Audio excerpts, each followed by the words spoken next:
Today we're taking another look at that terrible tune that I posted about, and you might be surprised at just how bad it was. Stick around.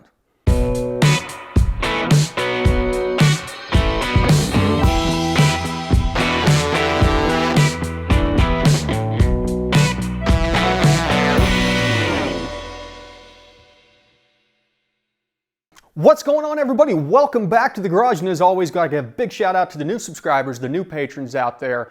Make sure click that button down in the corner, comment, like this video if you find it interesting. But let's dive right into it. I posted a video about a week ago, and I'll throw a link up in the corner that highlighted a tune that a guy had on his ZL1 Camaro that was just absolutely dangerous. I didn't know how bad it was until he finally got a wideband on it and we looked at a couple things, and I think what you're gonna see will surprise you. This car should never have left the performance shop that it was tuned in. The mods were done there, it was tuned there, and this tune was just atrocious, to be honest with you. It was worse than I originally thought. So as I said, if you hadn't gone back and watched the first video, it's a short one, but we dive into some of the different things that you can look at to spot a bad tune. So luckily for this guy, he personally didn't pay for it. The previous owner, the first owner of this car is the person that paid for it. They got hosed on this whole ordeal, but we're getting this one sorted out already. So let's take a look at what we found.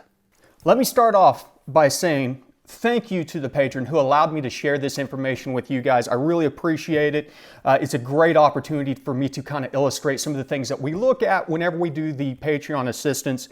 And this is just a well, actually he is a $75 a month patron, so we do one-on-one phone chats or video conferences so we can look at the data together.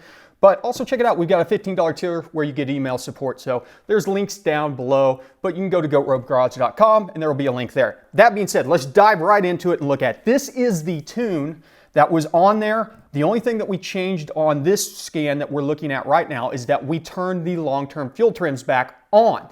They were off for some reason, not sure what was going on, but the short terms were really fighting it. So we are looking at a log after the long-term fuel trims have come in here and had to add 20%, 22% in there. Now, why does this concern us? Well, if we go and look at the short-term fuel trims, they're already adding 20% in the same area, 30% there. So we are full lean. We were maxing out the short-term fuel trims from the get-go because the car was dangerously lean.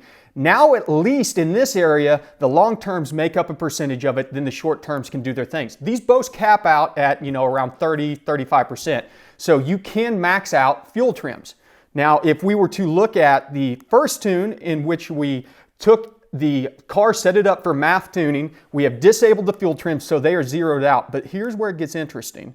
If we go in and look at our EQ error, we are 54% lean in some spots. Look at this. This is just atrocious. And this is off the mass airflow. So if we were to even go in and look at EQ error on the mass airflow, here's what we're actually tuning at the time. 53% lean, 46% lean. It's just, this was dangerous. I don't know how this car ever got out of that shop. Let's go ahead and look at one of his more recent ones. He's been doing the tuning himself, getting the MAF dialed in, and we got a little ways to go yet, but look how much safer we are right now. We got a couple spots that are just a little bit lean, but I will take 5% lean over 50% lean any day of the week. And he's working down low in the revs, starting at idle, getting it out, and as he gets different portions of his MAF curve dialed in, he will add more RPMs until he ends up getting to wide open throttle. Then once the MAF curve gets dialed in, we're going to move over to speed density with this guy. But once again, this is a brilliant example of not only is he saving money by doing it himself, the car is already running 1,000 times better. It was having all kinds of drivability issues. Just even during the MAF tuning process, he's noticed huge changes in how the car reacts. And so that's what makes all of this worthwhile, being able to share all this information with you guys so you can dive in, see what's going on your own vehicles, have an educated perspective of what's been done to a previously tuned vehicle, or you have an approach for tuning your own vehicle.